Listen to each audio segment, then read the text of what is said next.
as part of the planning, Mm. as part of the assessment. We talk about partnership with parents, but very often we're wanting the engagement after the fact rather than doing the assessment and curriculum design work together. Mm. And that's where we fall into a trap that is happening all the time out there, is this notion that we must produce one learning story per month per child, churn them out, tick the boxes, and unless those are really useful pieces of documentation, I think that we can miss the bus. Yeah, absolutely. And overload ourselves. Yeah. I'm just noticing in the chat a question from Jessica about how often should we be changing the child's learning trajectory focus? The answer to that, and once again, this will probably seem quite blunt, but we shouldn't be. They will be. The children will change what's most important for them, what seems to be the big things going on for them. That will change from time to time, not very often.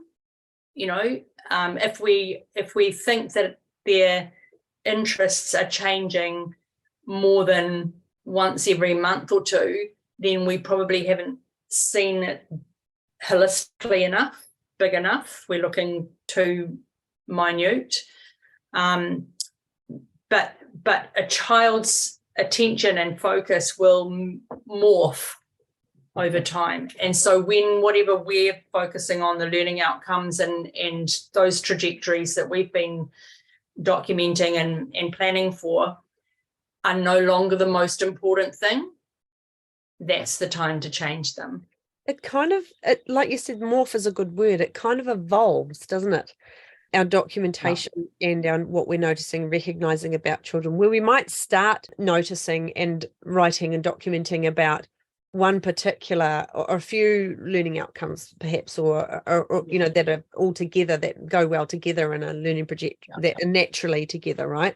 We might start there, but along the way, over a period of time, as we're noticing that, other things start to become prevalent as well, don't they? And so we then say, okay, well, now we're also seeing this, and this is now becoming part of this. And like you say, what we initially started with a couple of months ago has now evolved into this.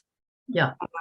That's where it's more useful to be documenting children's learning over time as opposed to month necessarily. There might be milestones along the way each month, perhaps, or there might be notes that are useful to take each month. But I agree that we should be keeping notes so that when things do emerge, we've got sort of a bit of a backstory.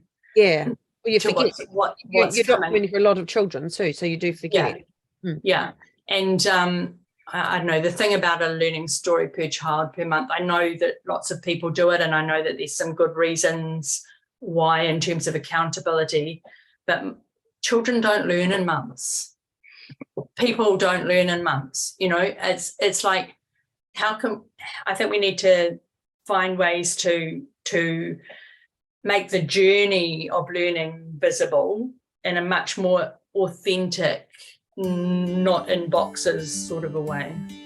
That's a good